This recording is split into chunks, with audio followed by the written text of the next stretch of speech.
al primer programa. Esto es Archivo Vivo. Mi nombre es Oriana Correa y estoy acompañada por Tomás Acosta. ¿Cómo estás, Tommy? Así es, Ori. Estamos aquí para contarles los hechos más importantes que ocurrieron en la ciudad y que pusieron a Bahía Blanca en el centro de la escena. Así es, en el primer programa vamos a hablar de lo que pasó hace 19 años en Ingeniero White con el escape de cloro. El 20 de agosto del año 2000, el escape de cloro provocado en la planta de Indupa puso a Bahía Blanca en el centro de la escena. Por eso mismo, en el día de hoy, una de nuestras entrevistas va a ser con Hernán Cerneri, quien es uno de los referentes de la ONG 20 de agosto. Así es, Ori. La otra entrevista estará en manos de Braulio Larencena, quien estaba a cargo de la municipalidad en el área de medio ambiente. Ellos van a intentar sacarnos algunas dudas con respecto a la parte ambiental, qué pasó con esa nube tóxica, qué hubiese pasado si hubiese ido hacia el otro lado y también cómo se manejó la municipalidad antes y después de lo que fue este accidente en Ingeniero White.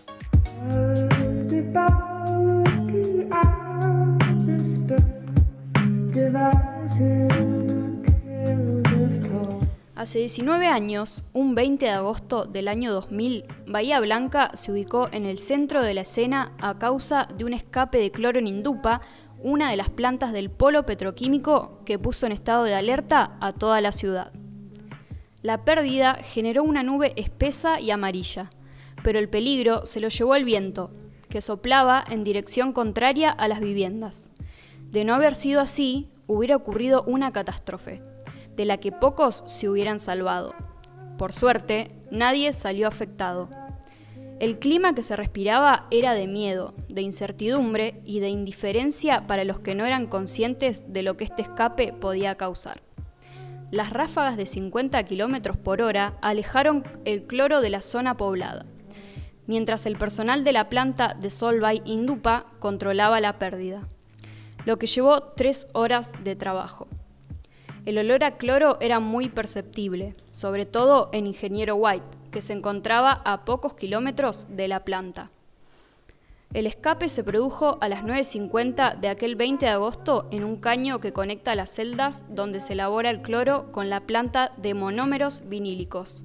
Sin embargo, el cloro remanente siguió saliendo durante 2 horas y fue enfriado con agua hasta su extinción. La rapidez del episodio impidió que se midiera la cantidad de cloro enviado al ambiente.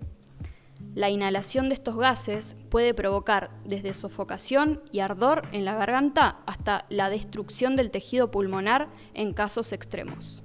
El escape de cloro también tuvo repercusión en varios medios de comunicación. La Nueva Provincia describió que fue el incidente más serio registrado desde su creación a principios de los años 70. El diario relata una crónica de lo que sucedió aquel día y muestra varias imágenes del momento.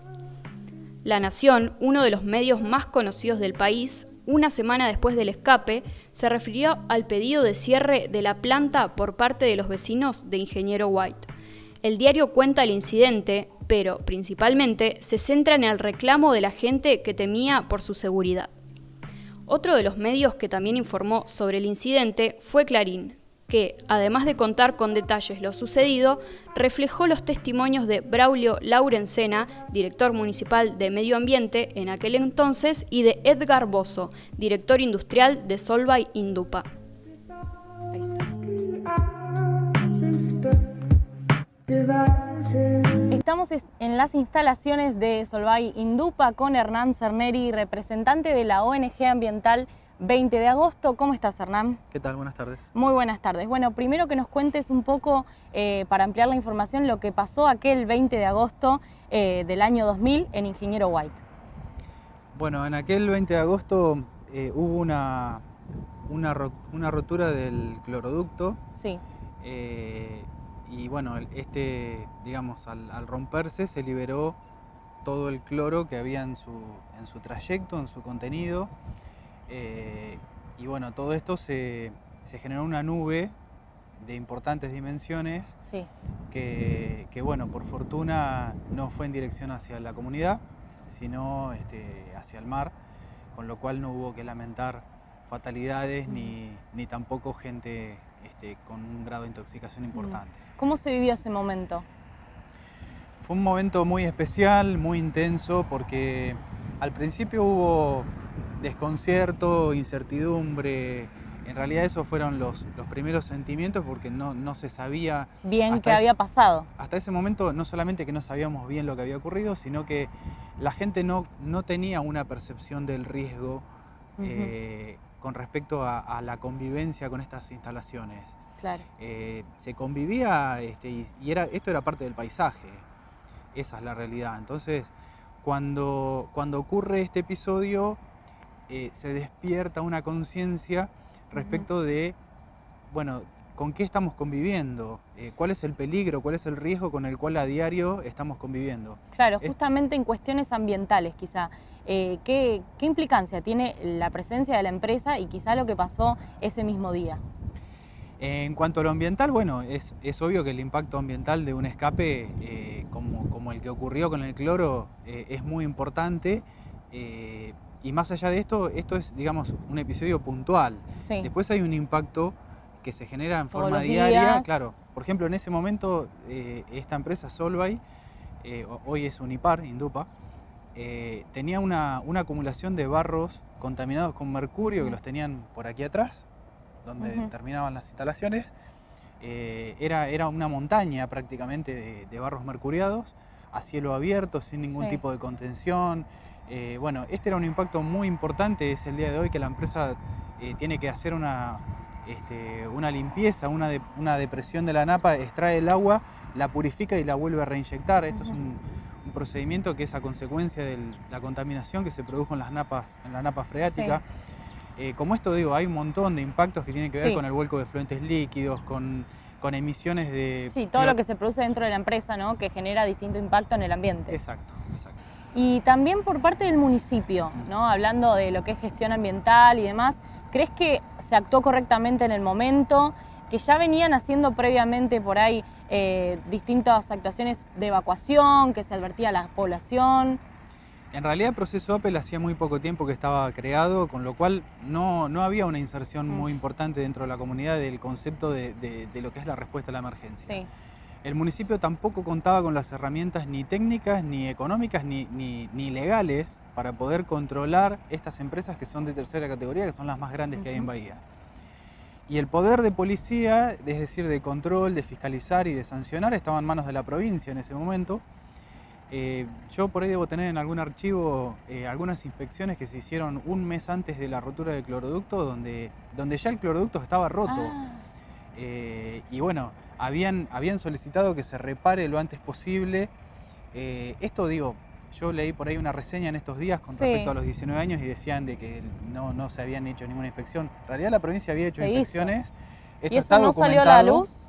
Eso no salió a la luz, está documentado y el cloroducto ya había tenido roturas previas, con lo cual el colapso que fue el del día 20 de agosto fue el que finalmente liberó todo el cloro al ambiente, pero previamente ya habían tenido algunos inconvenientes con este tramo, particularmente del cloroducto.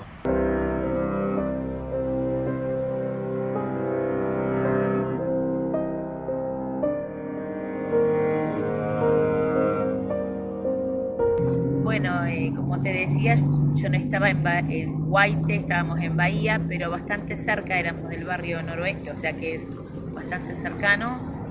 Y bueno, sí, con miedo, porque se hablaba de que tuviéramos ciertos recaudos y bueno, como era algo complicado, sí,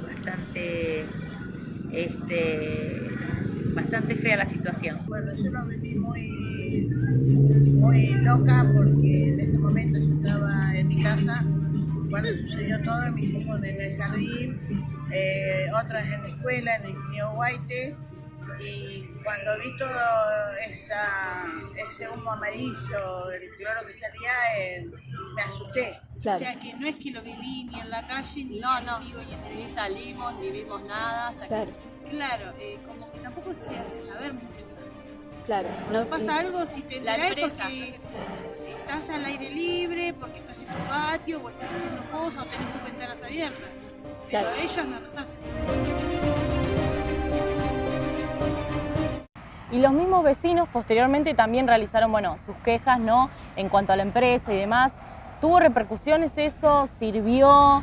¿Cómo está hoy en día el tema? Porque se siguió posteriormente, años después, ¿no? Incluso a los 10 años seguían con este tema de los vecinos. Sí, en realidad toda manifestación que se haga en el sentido de generar conciencia es importante. Se hizo de manera desorganizada tal vez en los primeros momentos, con los vecinos saliendo a la calle, cortando los accesos a las empresas. A posteriori, con las primeras comisiones vecinales que se armaron en Ingeniero White. Y bueno, lo que se consolidó luego con la creación de 3 ONGs. La primera fue Vecinos por la Vida, sí, que en ese momento la lideraba Alejandro Díaz, un amigo. La segunda que se creó fue Vecinos por la Vida, Vecinos de la Costa, y la última fue la nuestra, que es la Unión 20 de Agosto, casi un año después del escape. La creación de justamente esta ONG fue por parte de los vecinos, estabas vos, ¿quiénes la integran? Bueno, cada una de las ONGs representaba el mismo espíritu, el mismo sentir con respecto a que algo había que hacer con la presencia de las industrias aquí en Bahía Blanca y más que nada con el control de sus impactos, pero teníamos tal vez una mirada distinta en cuanto a cómo canalizar, digamos, estas acciones. Y particularmente la nuestra, bueno, nosotros queríamos que un sector que era el que estaba más cercano a las industrias, también se pueda erradicar el sector de población más cercano y después, bueno, implementar todo este sistema de controles que luego se logró a través de la sanción de la ley 12.530. En definitiva, ¿la ley qué es lo que aplica? La ley lo que hace es otorgar en el municipio de Bahía Blanca estas facultades que son las de poder controlar y fiscalizar las industrias de tercera categoría y además digamos, le otorga al municipio herramientas concretas de tipo legales y económicas como la creación de la tasa ambiental y bueno, después la implementación a través del Comité Técnico Ejecutivo, de un programa que atiende todo el control de los impactos de todas las industrias, sus efluentes líquidos, las emisiones gaseosas, y bueno, y después la creación del Comité de Control y Monitoreo, que es un organismo de consulta y de asesoramiento, que lo que hace es hacer un seguimiento de las políticas ambientales con respecto al control de estas industrias. Hoy, a 19 años, ¿no?, que ya han pasado, ¿cómo ves primero a Ingeniero White en cuestiones de ambiente con respecto a las empresas y cómo han también ustedes desarrollado con esta ONG, cómo han cambiado, si ha sido fructífera la creación? Creo que ya lo venimos diciendo, pero en estos 19 años, ¿cómo podés decir una visión de lo que ha pasado?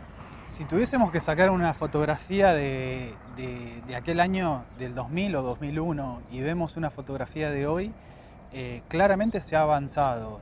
Este mecanismo de control sirvió y la implementación de la ley sirvieron para, en definitiva, para que el estado general del sector industrial haya mejorado en cuanto a la implementación primero de políticas internas de cada una de las empresas y luego de, obviamente, al haber una presencia del Estado, un organismo que controla, empezar a llevar a acciones concretas que digamos, que tiendan a mejorar tanto la convivencia con la población como así también los impactos que se generaban en aquel momento. Si hoy tuviésemos que mirar una fotografía, estamos mejor. Bien. Si tuviésemos que proyectar otra fotografía de acá a 20 años, creo que hay muchísimo por hacer. Por mejorar. Sí, sí. Y claramente los episodios que tuvimos ahora a fin de junio. Bueno, eso también, ¿no? Un poco relacionarlo. La respuesta del Estado está con respecto a esos temas porque siguen pasando, ¿no? Está, pero ha sido insuficiente, claramente ha sido insuficiente. También el porqué posterior, porque no se sabe hasta el día de hoy, ¿no?, qué pasó bien, no hay mucha transparencia con respecto a eso. El tema de la comunicación y de la información es un tema que ha sido recurrente en estos últimos 19 años. Hemos tenido graves problemas de comunicación al principio y hoy en día todavía se ha demostrado, ha quedado desnudada esta realidad con respecto a que los temas de comunicación, principalmente entre las propias industrias y el Estado, y luego la bajada de esta información del Estado a la comunidad, tiene graves falencias que deben ser corregidas en forma inmediata, porque si la industria tarda en comunicarle al Estado qué es lo que está ocurriendo y eso condiciona la respuesta a la emergencia y cuál debe ser el rol que tienen que cumplir los vecinos en ese momento. Creo que estamos perdidos si no logramos un camino rápido para poder corregir esta situación. Bueno, te agradecemos, Hernán, por haber estado con nosotros y bueno, claramente seguimos en contacto para esta temática que es de suma importancia. Así que Gracias. cerramos desde aquí, desde Solvay Indupa.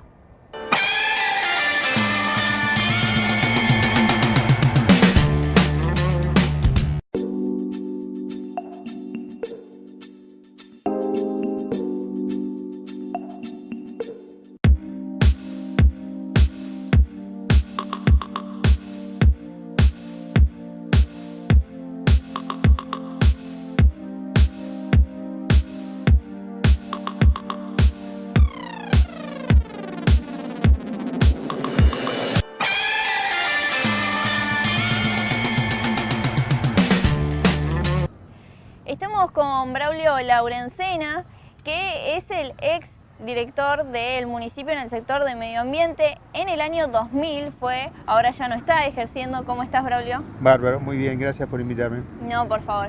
Bueno, contanos cómo viviste ese momento de lo que fue la nube de cloro en el 2000, el 20 de agosto. Sí, la recuerdo muy bien.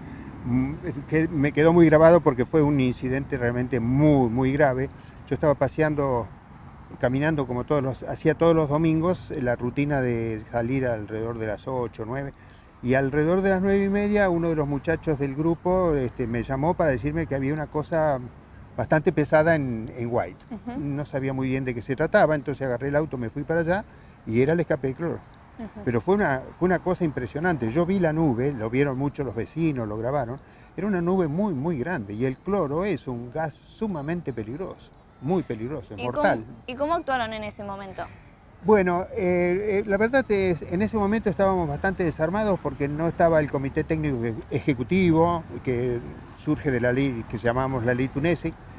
Y bueno, fuimos convocando, llamando por teléfono como podíamos a los inspectores que mal podían entrar, pero la empresa se plantó, no dejó entrar absolutamente a nadie. La municipalidad no tenía ninguna potestad para entrar, no tenía autoridad para entrar en una empresa porque esa autoridad estaba delegada a gente de La Plata a 700 kilómetros de distancia nuestra, ¿no? Claro. Que se llamaba en ese momento Secretaría de Política Ambiental de la provincia, es lo que hoy es el OPDS. Ajá. O sea que ustedes no podían hacer nada Mirar, a lo que estaba sucediendo sacar en White. fotos y no podíamos prácticamente hacer nada. Por supuesto, tratar de avisar lo mejor posible a la población y tuvimos la enorme suerte, la ciudad, la empresa, la gente de White en primer lugar, de que el viento fuera en dirección hacia Villarino, por allá, y se llevó la nube de cloro a zona despoblada, pero fue realmente una suerte enorme. Yo no soy creyente, pero cualquier creyente diría que fue la mano de Dios, ¿no? Sí, y usted decía que, bueno, si bien no había ningún protocolo ni nada desde la municipalidad como para activar algo en White, ¿algún protocolo que sepa que se haya hecho en White o que hayan activado algo? No, porque la verdad es que fue una cosa totalmente inesperada, por supuesto, pero además no estábamos preparados, no teníamos los elementos, no teníamos ni siquiera aparatitos que hoy existen y en cantidad y muy buenos para detectar gases tales como el cloro, el amoníaco, o el metano. Sensores de ese tipo no teníamos en la municipalidad porque realmente no teníamos jurisdicción, no teníamos autoridad, entonces era un poco inútil tenerlo. Después del incidente, la Secretaría de Política Ambiental de la provincia puso un delegado, puso una persona que la representaba en Bahía Blanca, pero también tanto desprovista como nosotros de elementos, sin vehículos. Es decir, la municipalidad tenía vehículos, pero lo que no tenía es cómo medir, no teníamos forma de reaccionar realmente. ¿Y cree que ahora hay forma de reaccionar? Ha mejorado, está el plan Apple. ¿Qué es el plan El plan Apple es un plan para las emergencias tecnológicas. Es una sigla en inglés, pero cuando hay una emergencia de grandes industrias interviene el plan Apple y está básicamente dedicado a las empresas que están en el polo petroquímico.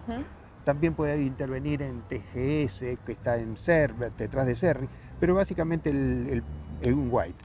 Y así, ha hecho bastante, se ha informado mucho a la población, pero la verdad es que mi convicción es que pese al plan Apple y demás, si se produce un incidente de estos grandes como el de cloro, llamémosle incidentes tecnológicos, ¿cierto? O de gran industria, puede tener consecuencias muy graves, porque hay un defecto, digamos, el principal defecto es que esas industrias no pueden estar donde están, o se va white o están las industrias, pero en esta situación actual realmente es muy riesgoso vivir en white.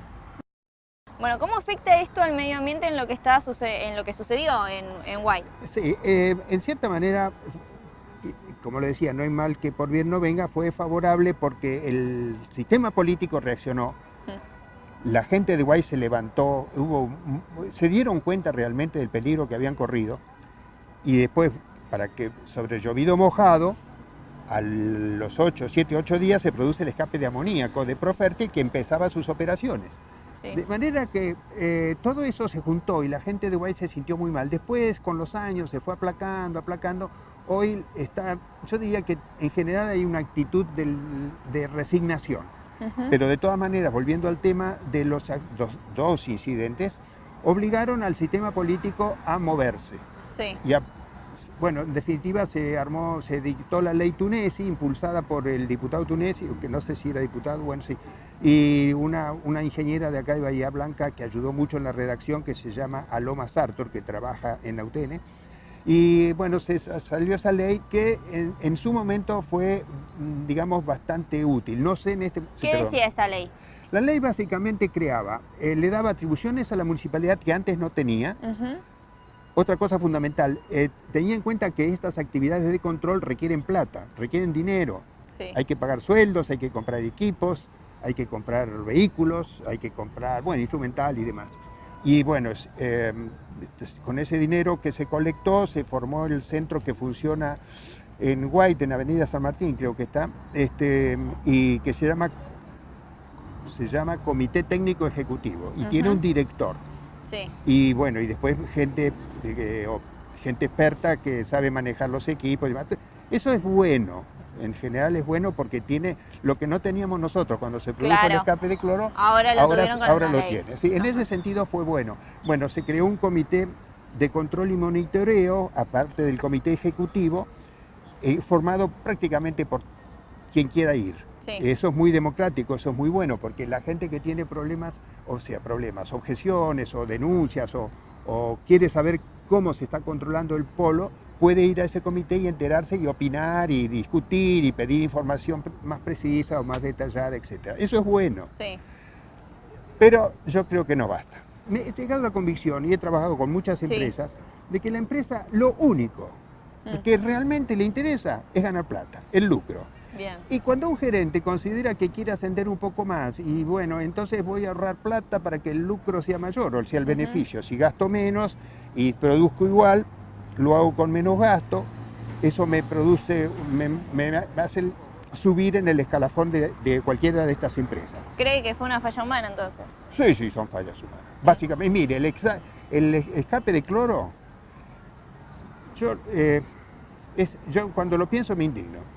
El escape de cloro se produjo porque en ese momento Indupa no hizo lo que el Instituto del Cloro norteamericano, el Chlorine Institute, tiene especificado en sus protocolos. Claro. Doble cañería, o sea, una cañería central por la que va el cloro y una anularmente otra cañería que lo recubra. Hay un espacio, entonces se pone un detector de cloro en ese espacio y si hay un escape de la cañería central, inmediatamente salta, porque el sensor avisa. Eso hubiera podido evitar perfectamente el incidente. Que ahorraron caños, que arriesgaron vidas. Es inconcebible. Realmente yo cuando pienso esas cosas no lo quiero... O sea, ¿quiere decir que las maniobras de seguridad no se hicieron correspondientes a las que se tendrían que haber hecho en su momento? Sí, más que las maniobras, las precauciones previas de seguridad, o sea, la instalación era intrínsecamente insegura y lo sigue haciendo, y lo sigue siendo. Separemos las pequeñas y medianas, que son otro tema, pero a la gran empresa solo le interesa el balance final todos los años y que los accionistas estén contentos, cobren sus buenos dividendos y eso es lo que maximizan. Es más, estoy convencido de que en este sistema económico que vivimos no hay remedio, porque la empresa tarde o temprano va a ir a corromper, va a ir a pagar para que le dejen actuar en la forma en que maximiza su beneficio. Claro. Y ninguna autoridad en ese momento, usted que era director del sector del medio ambiente, ninguna autoridad se acercó a dar explicaciones coherentes de lo que había sucedido o a dar alguna explicación de lo ocurrido. Intervino un fiscal cañón, un fiscal federal, y bueno, se empezó a tratar de indagar más a fondo. La verdad, al núcleo, a la causa raíz del accidente no se pudo llegar, porque la empresa sostuvo cosas absurdas, como la cuestión esta de la termocupla que le decía yo, no explicó nunca por qué el sensor de humedad, que era vital, que funcionara bien, no estaba funcionando como correspondía. Y después está todo el tema, sumado a todo esto, la tercerización. O sea, cuando en vez de tener personal estable, les resulta mucho más económico tener personal temporario, de empresas contratistas que vienen, subcontratistas, que bueno, y se va diluyendo la responsabilidad de los trabajos. O sea que usted quería meterse en el tema, pero no lo dejaban desde provincia. No podíamos legalmente meternos, no nos dejaba la empresa. Le decía, no, acá tiene legalmente capacidad de ingreso la provincia, no la municipalidad. ¿Y se hizo algún proyecto o algo que para, digamos, cambiar esa situación de que había pasado? Sí, justamente, como le comentaba, dio origen, todos estos dos incidentes dieron origen a la ley Tunesi. Y ahí se estableció más, bueno, sí, los 4 o 5 cosas importantes, ¿no es cierto? Es decir, tener un grupo técnico dedicado exclusivamente a lo que es el polo zona portuaria de Ingeniero White, con financiación. Y a lo que hablábamos anteriormente, ¿cómo ve actualmente tanto la municipalidad, para ir cerrando, tanto la municipalidad como Ingeniero White, cómo actúan conjuntamente en todo esto que está pasando? Porque bueno, hace meses pasó lo de Dow, bueno, ¿cómo se está actuando ahora? Bueno, el comité técnico ejecutivo, que es el que tiene los inspectores y el instrumental, etcétera, y está instalado en White, se supone que hace los controles.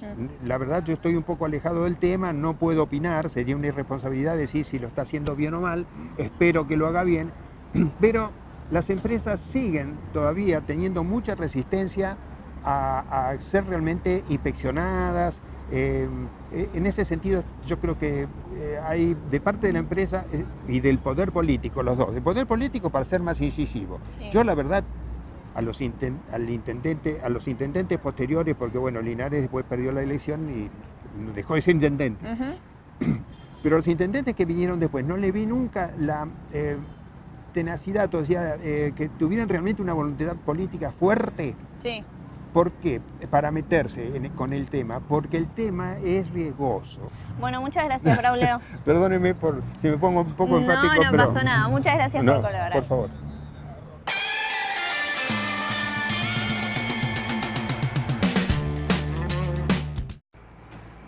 Hoy, a 2 décadas del incidente que marcó a los huitenses y a los bahienses, los vecinos siguen su reclamo. Una comunicación fluida entre el Estado y las empresas para que sea trasladada a la población, que se cumplan las inspecciones, los protocolos y sobre todo que se trabaje en conjunto los vecinos y las distintas organizaciones que aspiran a un ambiente más saludable. No fue una tragedia, pero la nube de humo amarillo espeso aún quedó guardado en nuestra memoria. ¿Habrá cambios? ¿Qué será del polo dentro de 20 años? ¿Tendremos una solución? ¿Hasta cuándo seguirá este peligro? Estamos en una bomba de tiempo. ¿Que explotará?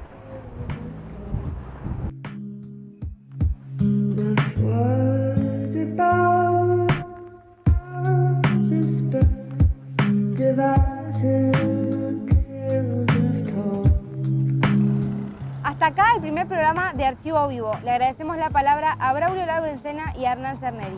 Así es, los esperamos en la próxima edición, donde estaremos repasando los momentos históricos de los principales equipos de la ciudad. Nos vemos la próxima.